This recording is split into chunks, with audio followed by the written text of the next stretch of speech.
The morning was quiet, but it did not feel peaceful. I stood alone in my small kitchen, holding a cup of coffee that had already gone cold. Outside the window, thick gray fog slowly moved across the city, wrapping everything in silence. I used to enjoy mornings like this, but today the silence felt heavy, like something bad was waiting to happen.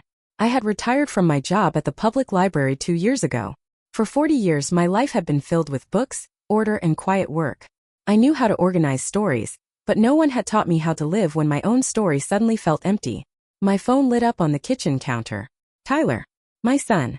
I stared at his name for a long moment. My hands were shaking and I hated myself for that. A mother should not feel afraid when her only child calls. Finally I answered. Hello, Tyler, I said softly. Hi, Mom, he replied. His voice sounded distant. Behind him I could hear music, laughter, and the sound of glasses clinking together. It sounded expensive. It sounded like a world I did not belong to. I wanted to tell you myself, he continued, before you saw it online. My chest tightened. Tell me what? I asked. There was a pause. Then he said it. We got married yesterday. The words hit me like cold water. Married? I whispered. Yes. Yesterday. At a private estate near the lake. I looked at the calendar on my wall. For months I had circled a future wedding date he once mentioned. I had bought a simple navy blue dress and hung it carefully in my closet, waiting. Yesterday. You didn't tell me, I said quietly. Well, we decided to keep it very small, Tyler said quickly. Chloe's parents wanted a certain style, a certain atmosphere. Too many different people would have ruined the look. Ruined the look. They felt it was best to invite only people who truly fit, he added. Fit. I thought of the years I worked double shifts so he could attend good schools. I thought of the winters I wore old coats so he could have new shoes. I thought of the night his father died and how I held my son until morning, promising I would always be there. And I didn't fit? I asked. Mom, don't make this emotional, he said, annoyed. You'll be invited to a small brunch later. Something more relaxed. More your kind of thing. A brunch. Not the wedding. My fingers tightened around the mug. Then his voice changed. There's actually another reason I called, he said. There was a small problem with payment. Chloe's parents had some money issues at the last moment. I closed my eyes. The venue needs $65,000 today, he continued. I told them you'd help. Just a loan. You can send it from your retirement account. I emailed the invoice already. $65,000. Almost everything I had left. Mom, he said. You're still there, right? I didn't answer right away. Because in that moment, I realized something terrifying. I wasn't being asked as a mother. I was being used as a solution. And what I chose next would change everything. Would I sacrifice my future to save my son's image? Or finally choose myself? After the call ended, I stood in the kitchen for a long time. The phone lay silent on the counter, but my head was loud with thoughts. $65,000. That number kept repeating in my mind like a warning bell. I walked slowly to the living room and sat on the old couch near the window. This couch had been with me through many years, birthday mornings, quiet evenings, long nights of worry. I ran my hand along the armrest and took a deep breath. Tyler hadn't asked how I was. He hadn't asked if I was okay being left out. He hadn't even said sorry. He only needed money. A few minutes later my phone buzzed again. This time it wasn't a call. It was an email. I opened it. There it was, an invoice with a gold logo at the top. Fancy words. A deadline marked in red. And at the bottom, Tyler's short message. Please send this today. It's urgent. I stared at the screen. He didn't say please help. He didn't say if you can. It sounded like a task. Like something expected. Later that afternoon, I decided to step outside. I needed air. I walked slowly down the street, passing houses I had known for years. Neighbors waved kindly. They didn't know what had just happened. To them, I was still just the quiet woman who watered her plants every morning. When I returned home, I saw another message waiting. This one was from Chloe, my new daughter-in-law. Hi. Just wanted to let you know we're planning a small family brunch next Sunday. Very casual. Let Tyler know if you can make it. That was it. No mention of the wedding. No mention of why I wasn't invited. No warmth. Just an afterthought. I felt something shift inside me. Not anger, something deeper. A slow understanding. That evening, I opened my old filing cabinet. Inside were documents I hadn't touched in years, bank statements, retirement papers, house records. I spread them out on the dining table and looked at the numbers carefully. This money wasn't extra. It wasn't spare. It was my safety. I remembered Tyler as a child, counting coins with me at the kitchen table. I remembered teaching him how to save, how to plan, how to wait.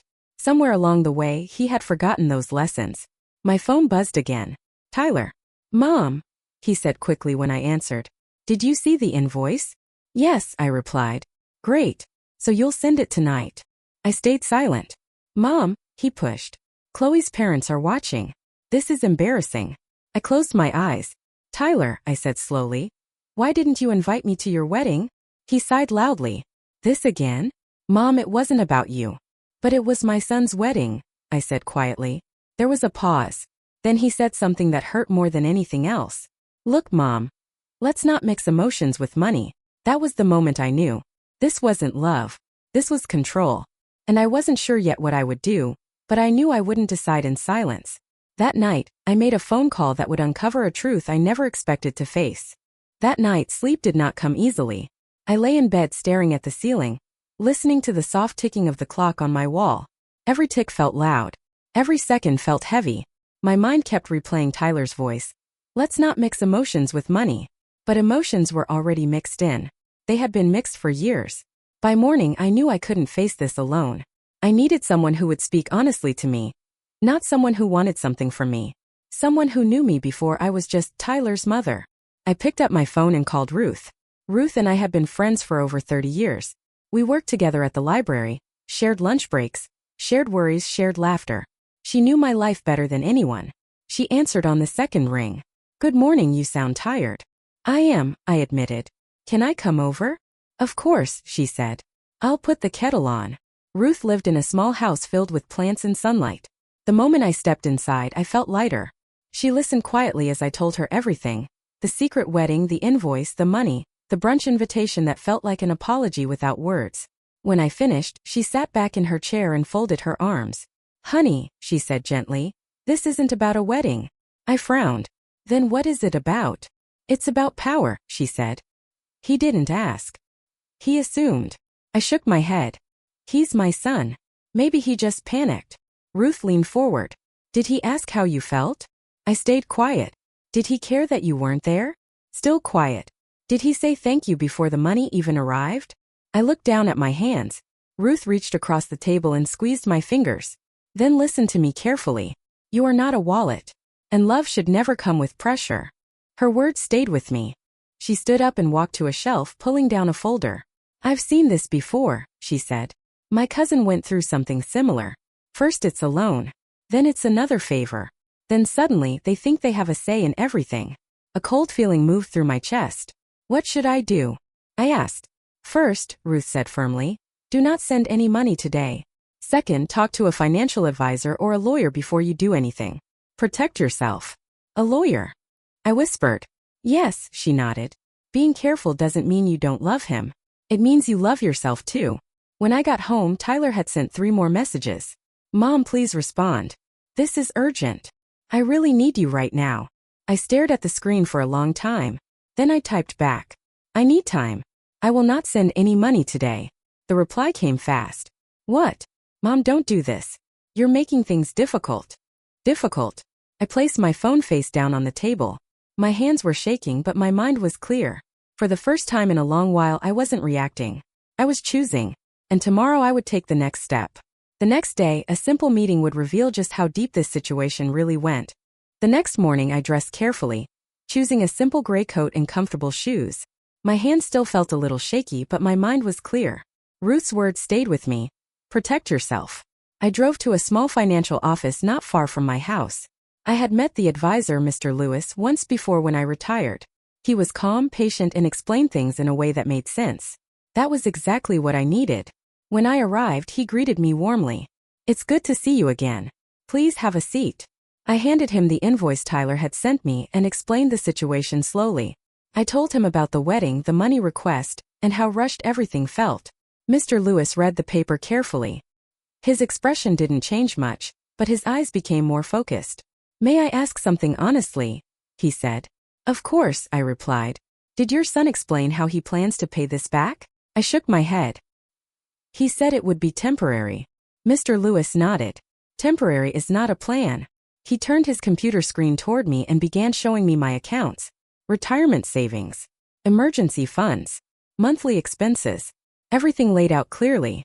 If you send this money, he said calmly, you will lose most of your safety net.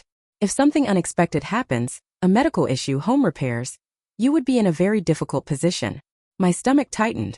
So I wouldn't recover from this easily. No, he said honestly. You might not recover at all. I swallowed hard. Then he added something I wasn't expecting. There's another concern, he said. Have you given anyone access to your accounts? I thought for a moment. Years ago, Tyler helped me set up online banking. He knows how things work. Mr. Lewis leaned back in his chair. That doesn't mean he has legal permission, but it does mean he knows where to look. A cold feeling moved through me. I recommend changing your passwords today, he continued. And I also suggest you speak with a lawyer, not because something bad has happened yet, but because prevention is easier than repair. There it was again. Lawyer. I left the office with a folder full of papers and a heavy heart. Everything was clearer now. Too clear. When I got home, I did exactly what Mr. Lewis suggested. I changed passwords. I reviewed statements. I checked every detail. That's when I noticed something strange. A recent attempt to access my retirement account. Not successful but attempted. The username matched Tyler's old email. My breath caught in my throat. He hadn't taken anything. But he had tried. My phone rang almost immediately after. Tyler. I let it ring. Then another call. And another. Finally a message appeared. Mom, why did you lock me out? We need to talk. I sat down slowly at the kitchen table. This wasn't about a wedding anymore. This wasn't about money. This was about boundaries. And I knew I couldn't handle this alone anymore. I picked up my phone and searched for something I never thought I would need. Family lawyer. The lawyer I met next didn't just confirm my fears. She showed me how close I was to losing everything. The lawyer's office was smaller than I expected. There were no tall glass walls or fancy decorations. Just a clean desk, 2 chairs, and a bookshelf filled with thick files. Somehow that made me feel more comfortable. This place felt serious, not showy. The lawyer, Miss Carter, greeted me with a calm smile. She was polite, but her eyes were sharp, like someone who noticed everything. Please take your time, she said as I sat down. Tell me what's been happening. So I did. I told her about the wedding I wasn't invited to, the sudden request for money, the pressure, the invoice, the account access attempt. I expected shock. Instead, she nodded slowly, like she had heard similar stories before. You did the right thing by coming here, she said when I finished. What you're describing is more common than people realize. That sentence alone made my chest feel heavy. Your son may not see it this way, she continued, but pressure plus access is dangerous, especially when it involves large sums of money and emotional influence. I never thought he would try to control me, I said quietly. Miss Carter leaned forward slightly. Control doesn't always start loudly. It often starts with urgency, guilt, and rushed decisions. She opened a notebook and wrote a few things down. Let me ask you something important, she said. Has your son ever asked to be added legally to your accounts or property? I hesitated. Not directly. But he keeps saying it would be easier if he handled things. Miss Carter nodded. That's usually how it begins. She explained my rights slowly and clearly. She told me that as long as I was thinking clearly, and no one could force me to give up control. Not my money, not my home, not my decisions. But, she added carefully, you need protection. Not because you've done something wrong, but because someone else might try again. My heart skipped. Try again. Yes, she said honestly. The account attempt shows curiosity. Curiosity can turn into action. She suggested simple steps. Legal boundaries. Written notices. Clear records. Nothing extreme, but enough to send a message. You're allowed to say no, she said firmly. And you're allowed to protect yourself without feeling guilty. Those words stayed with me. Before I left, she asked one last question. Do you plan to send the money? I took a deep breath. No, I said. I don't. Miss Carter smiled slightly. Good. Then the next step is preparing for how he might react. That night when I returned home, I found several missed calls from Tyler. More messages. Longer this time. Mom, you're overreacting. Why are you doing this? We're family. I stared at the word family on my screen. Family shouldn't feel like fear. Family shouldn't feel like pressure. I turned my phone off and sat in the quiet living room, feeling both scared and strong at the same time. Because deep down I knew something important. Tyler wasn't going to accept no easily. And the very next day he showed up at my door to prove it. The next afternoon was quiet. Too quiet. I was in the kitchen washing dishes when I heard a car stop outside my house. I looked through the window and felt my stomach drop. Tyler's car. He didn't call first. He didn't text. He just showed up. I dried my hands slowly, giving myself a moment to breathe. Miss Carter's words echoed in my mind. Prepare for how he might react. There was a knock at the door. Not gentle. Not angry. Just firm, like he expected me to open it. When I did, Tyler stood there with his arms crossed. His face looked tight, controlled, but his eyes were restless. "Mom," he said. "We need to talk." I stepped aside and let him in. I didn't want a scene outside. He walked straight into the living room, looking around like he was checking something. "You didn't answer my calls," he said. "I needed time," I replied calmly. He sighed loudly and sat down without asking. "You locked me out of your accounts." "Yes," I said. "Why?" he asked, though his tone suggested he already felt offended. "Because you tried to access them without telling me." His jaw tightened. "I was just checking things, making sure everything was okay." "That wasn't your decision to make," I said quietly. He leaned forward. "Mom, you're making this bigger than it needs to be." "No," I replied. "You did." For a moment he didn't speak. Then he changed his tone. "Look," he said softer now. "The wedding was expensive. Things got out of control. Chloe's parents expected a certain image. I thought you'd understand. Understand why I wasn't invited?" I asked. He looked away. "That wasn't my choice. But asking me for money was," I said. He rubbed his face with his hands. "I needed help." "Then you should have asked," I replied. "Not assumed." His voice rose slightly. "You're my mother. And I'm still a person," I said, holding his gaze. Silence filled the room. Then he said something that chilled me. "If you don't help, this could get complicated." I felt my heart beat harder, but I didn't show it. "What do you mean?" He hesitated, then said, "People might start worrying about whether you can manage things on your own." There it was. The threat wrapped in concern. I stood up slowly. "Tyler, I am capable. And I am protected." He frowned. "Protected how?" "I spoke to a lawyer," I said honestly. His face changed instantly. Shock. Then anger. "You went to a lawyer," he snapped. "About me?" "I went to protect myself," I replied. He stood up too. "This is unbelievable. After everything I've done." "You crossed a line," I said firmly. "And I won't let it happen again." For a long moment he stared at me like he didn't recognize me. Finally he shook his head. "You're making a mistake." "Maybe," I said. "But it's mine to make." He grabbed his jacket and walked to the door. Before leaving he turned back. "This isn't over," he said quietly. The door closed behind him. I stood there shaking slightly but standing tall. Because I knew one thing for sure now. This wasn't just a family argument anymore. That night I learned just how serious this situation had become, and how far Tyler was willing to go. That night I couldn't relax. Even after Tyler left, his words stayed in the house like an echo. "This isn't over." I locked the doors, checked the windows, and tried to calm myself with a cup of tea. But my hands kept shaking. Around midnight I heard a sound. It was soft at first. A click. Then another. I sat up in bed, my heart racing. The house was dark and silent, but I knew that sound. It came from the hallway. Someone was inside. I grabbed my phone and stayed very still. I listened carefully. Slow footsteps moved toward the living room. A drawer opened. Papers rustled. I recognized the sound immediately. My filing cabinet. I stepped into the hallway and turned on the light. Tyler froze. He was standing near the cabinet, holding a folder in his hands. His face went pale. "Mom," he said quickly, "you scared me." I stared at him in disbelief. "What are you doing in my house?" He looked down. "You didn't answer your phone." I was worried. "At midnight?" I asked. "I just wanted to check on you," he said. "You've been acting strange." My heart felt like it was breaking in slow motion. "You used your old key," I said. He didn't deny it. "That's private," I said, pointing to the folder. "Those are my papers." He sighed, frustrated. "I told you, Mom. I'm trying to help." "By sneaking in?" I asked. He raised his voice. "You're being unreasonable." I stepped back and took a deep breath. "Put the folder down." For a moment I wasn't sure he would. Then he dropped it onto the table. "I was just making copies," he muttered. "Of what?" I asked. "The house documents," he admitted. "In case something happens to you." That was it. The fear turned into clarity. You need to leave, I said. He looked shocked. What? Now, I repeated.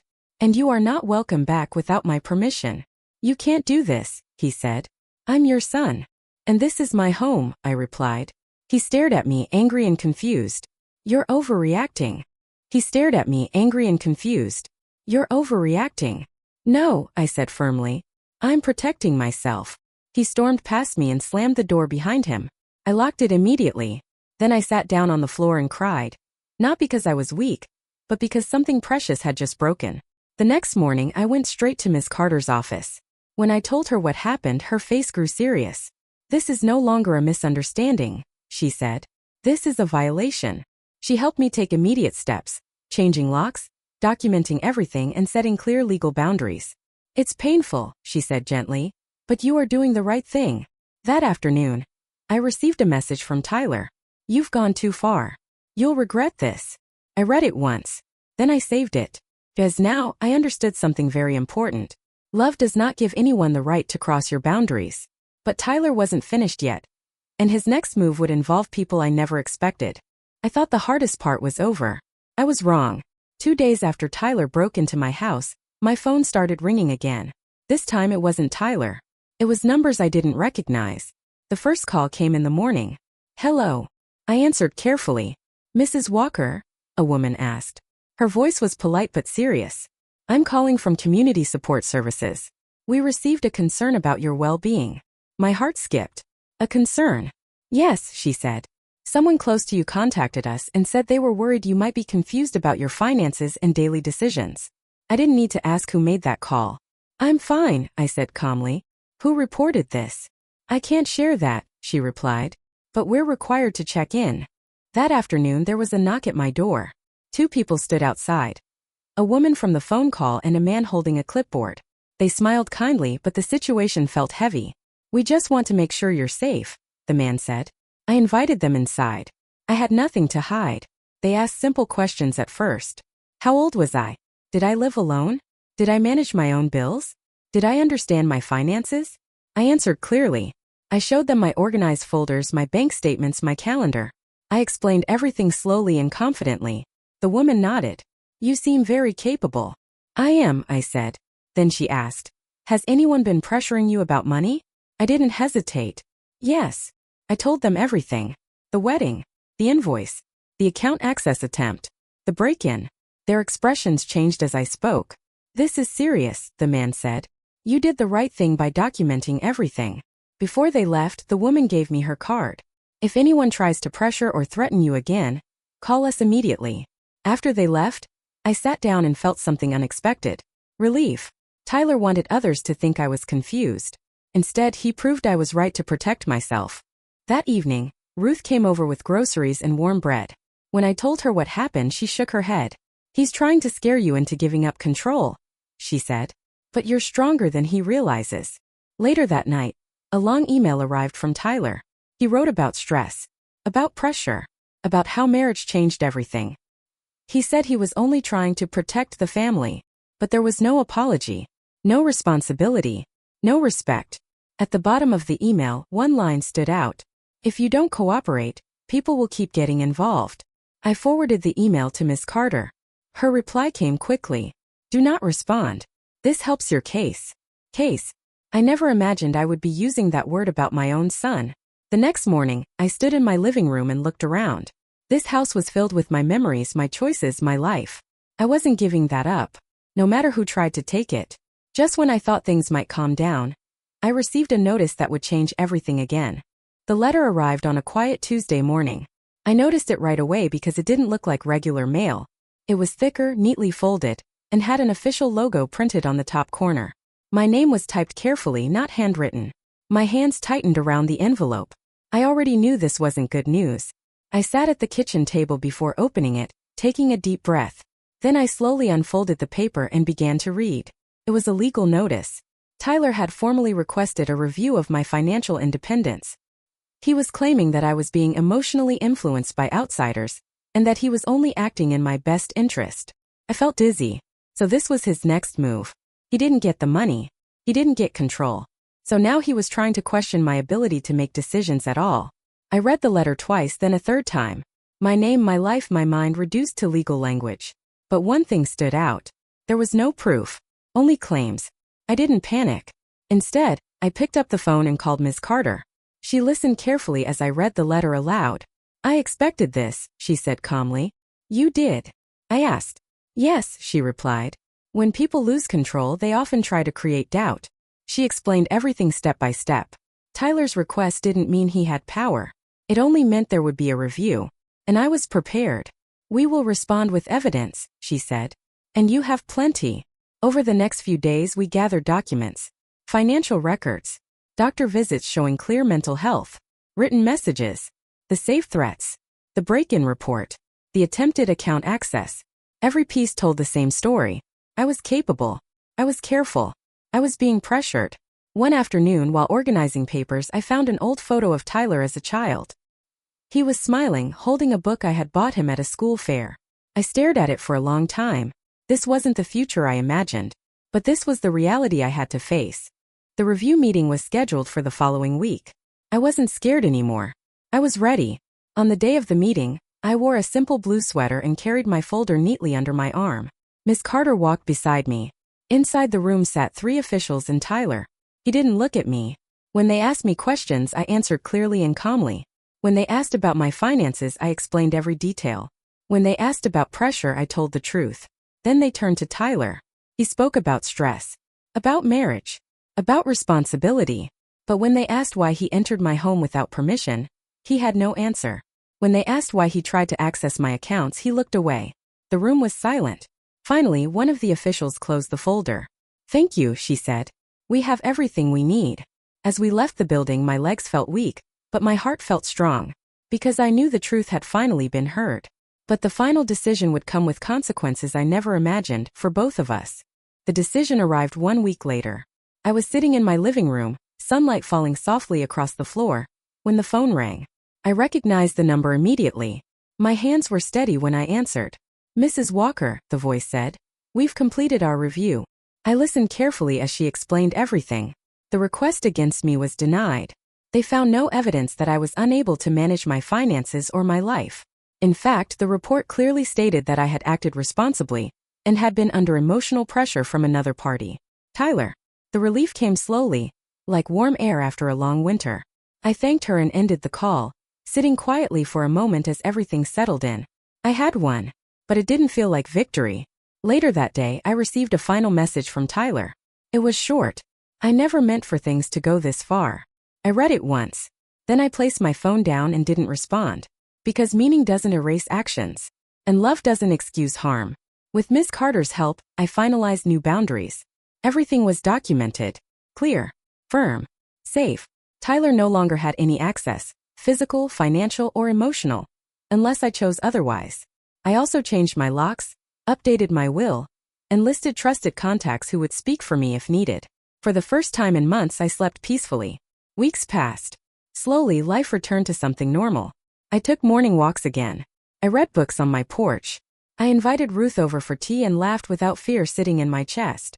People often talk about strength like it's loud, like it's shouting or fighting. But real strength is quiet. It's saying no when you're expected to say yes. It's choosing yourself when guilt tries to control you. It's standing firm, even when the pressure comes from someone you love. Tyler and I don't speak now. That hurts. But what hurts more is realizing how close I came to losing everything. Not just my money or my home, but my voice. If you're watching this and something feels familiar, let me say this clearly. You are allowed to protect yourself. You are allowed to ask questions. You are allowed to say no, even to family. Love should never cost you your freedom. And sometimes the bravest thing you can do is choose yourself. Because the moment you stop protecting yourself is the moment someone else decides your future.